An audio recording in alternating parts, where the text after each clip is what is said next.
Dear students, in this module, we'll be continuing with our ongoing discussion.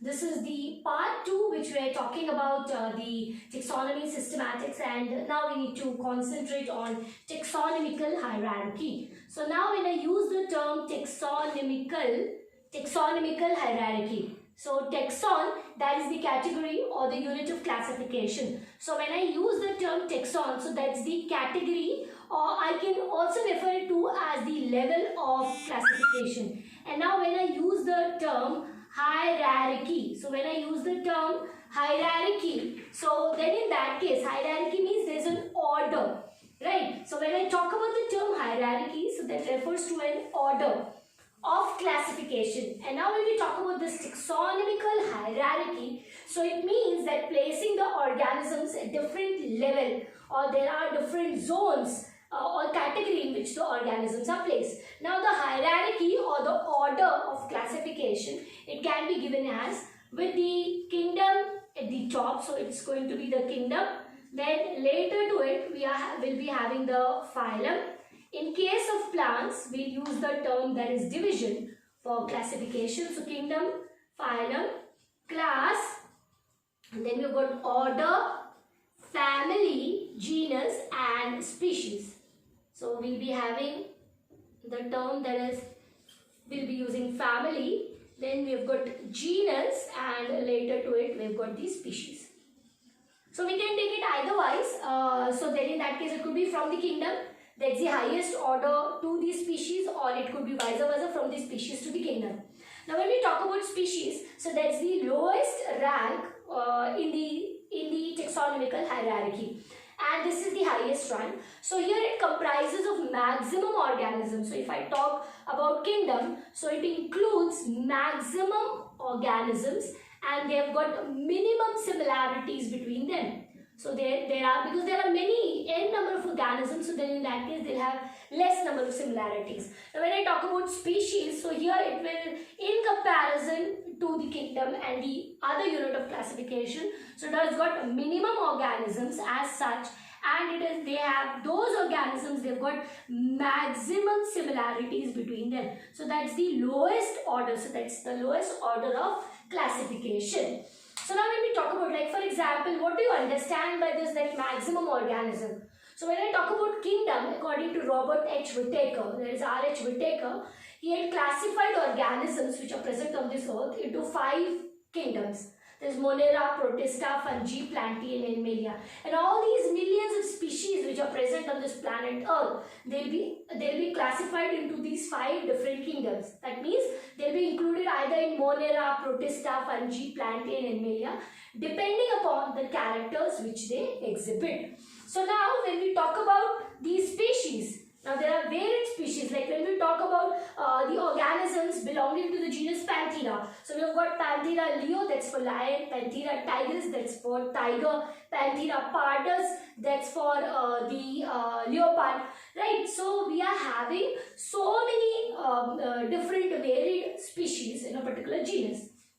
So here it's the largest group which has got large number of organisms. Now if I talk about kingdom Animalia, so it comprises of all the organisms, right from that having the tissue level of organization or cellular level of organization, from Porifera straight up to Echinodermata and Chordata. So when we talk about kingdom, so we are having so many phylum in it, and all those phylum, all the organisms will come under the kingdom Animalia. And here we are having organisms which have got simplest of the characters, where diffusion or osmosis suffices the purpose of movement and transportation, and complex organisms like us, where diffusion and osmosis cannot just suffice the purpose because we are complicated. Now when we talk about the kingdom, so here we'll start up with, so that means that's the largest group which has got many organisms in it.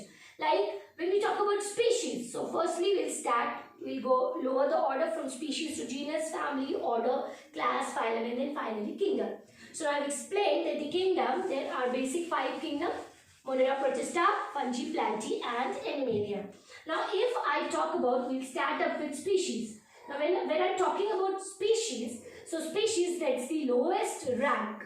So it's the lowest rank of classification, and we can cite few examples like we've got Panthera. So in that genus we've got Panthera leo, that's for lion, Panthera tigris, that's for tiger, and Panthera pardus, that's for leopard. So Panthera pardus. So all of these big cats, the wild cats, they'll come under one particular genus, but the species will be different. Now let us talk about genus. Now when we talk about genus, so here we are going to have that in a particular genus, like for example here the genus is the same for all these species. So genus will comprise of, it is a group of related species. So we can refer it to as group of related species, they come under a particular genus. Now we can take also other example like of Solanum. So when I talk about Solanum, so Solanum, the family is Solanaceae. So we will be having Solanum tuberosum, that's for potato, Solanum nigrum. So we can have Solanum nigrum, and we'll also have the, we can also have the other species in the same genus, that is Solanum melongena. So that's for the brinjal, that's the eggplant. So all of these species, they come under this particular genus, that is Solanum.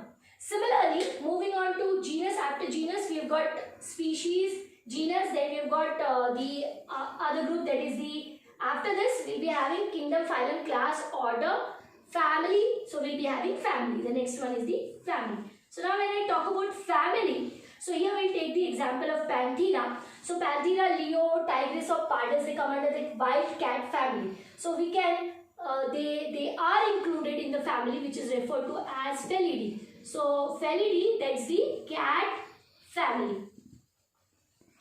And when I talk about Canidae, that's the dog family. So all the dogs will come under this particular family. Now we'll talk about, like here, the Solanum, they'll come under the family that is Solanaceae. After family, we'll be having order. Now when we talk about order, so both these Canidae, that's the cat family and the dog family. So Felidae and Canidae, both of them will come under the order that is Carnivora. So they come under the same order. So that means that order is a group of related family. So the Felidae as well as Canidae, they'll come under the order that is Carnivora. So that's a group of related families. So group of related family is what is referred to as order. Now after the order, we'll be having kingdom, phylum, class, order. So we'll be having the class. Now when I talk about class, so here the Carnivora, that comes under the class that is Mammalia. So we'll be having the class that is referred to as Mammalia. So now how do you define class? So class is a group of related order. After class we'll be having, so we'll be having phylum, and when we talk about phylum, so they come under the phylum that is Chordata. So how do we define phylum? So phylum is a group of related class, and finally we'll be having kingdom. In kingdom, the kingdom will be referred to as Animalia. So we had talked about that species, that's the lowest rank. Genus is a group of related species. Family is a group of related genus. Order is a group of related family. Class is a group of related order. Phylum is a group of related class. And when we talk about kingdom, that's the largest group. So now here, the kingdom will be referred to as Animalia, which includes different classes. So there are 5 different classes, that is, so we'll be having Pisces, the amphibians, reptiles, aves and mammals. So those are the 5 classes. So here in this module, we have carried out the discussion on taxonomic hierarchy, taking few examples. Thank you.